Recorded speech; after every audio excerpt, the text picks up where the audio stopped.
আপুনি চৰকাৰী কৰ্মচাৰী নেকি? বেংকৰ পৰা ঋণ লৈছে নেকি আপুনি? তেন্তে সাৱধান হওক। প্ৰথমে এই ব্যক্তিজনলৈ মন কৰক। এওঁ বিজয় বৰা, গোলাঘাট গড়কাপ্তানি বিভাগৰ ৪ৰ্থ বৰ্গৰ কৰ্মচাৰী। পূৰ্বতেই ২ লাখ টকা ঋণ লৈছিল যদিও আৰু ২ লাখ টকা ঋণ ল'বলৈ বিচাৰিছিল, কিন্তু বেংকে ঋণ দিলে ৯ লাখ টকাৰ। কিন্তু কেনেকৈ? এই ব্যক্তি দুজনলৈ চাওক। এইজন তিলক চন্দ্ৰ গগৈ আৰু এইজন দিগন্ত দত্ত। তিলক আৰু দিগন্ত লগ হৈ সহজ সৰল বিজয় বৰাৰ স্বাক্ষৰৰ জৰিয়তে ষ্টেট বেংকৰ পৰা ঋণৰ ওপৰত ঋণ লয় আৰু ২ প্ৰবঞ্চকেই ৯ লাখ টকা ঋণৰ প্ৰায় আধা টকা আত্মসাৎ কৰে। অৱশেষত ২ প্ৰবঞ্চকৰ বিৰুদ্ধে গোচৰ দিয়াত আৰক্ষীয়ে ২ প্ৰবঞ্চকক গ্ৰেপ্তাৰ কৰে। ২ প্ৰবঞ্চকে কেনেকৈ লুটিলে শুনক সম্পূৰ্ণ কাহিনী।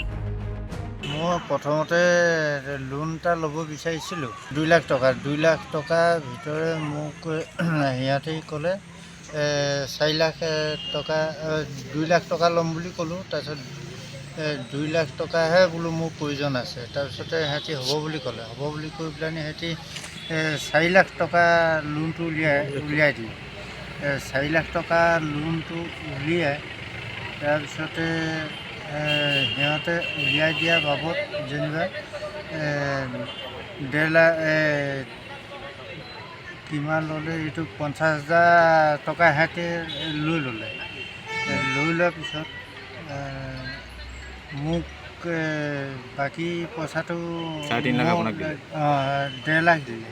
১.৫ লাখ।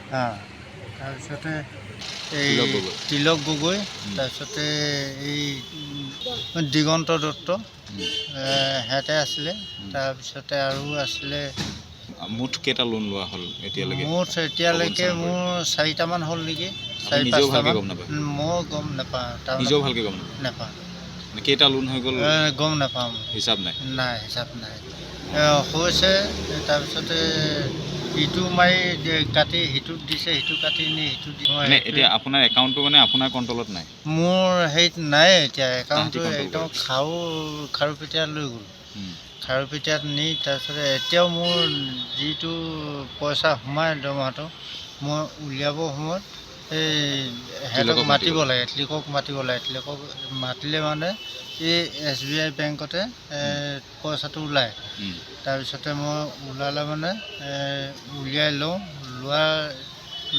লোৱাৰ পিছত সি আকৌ ২০০০ টকা হেৰিটো উলিয়াই দিয়া নামত ২০০০ টকা দি লয়।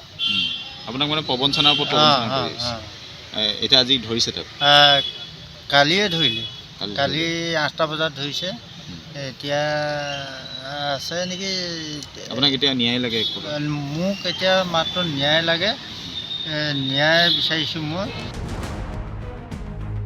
গতিকে আপুনিও সাৱধান। ঋণ দিয়াৰ নামত আপোনাকো লুটিব পাৰে প্ৰবঞ্চকে। গোলাঘাটৰ পৰা পংকজ হাজৰিকা, অসম লাইভ 24।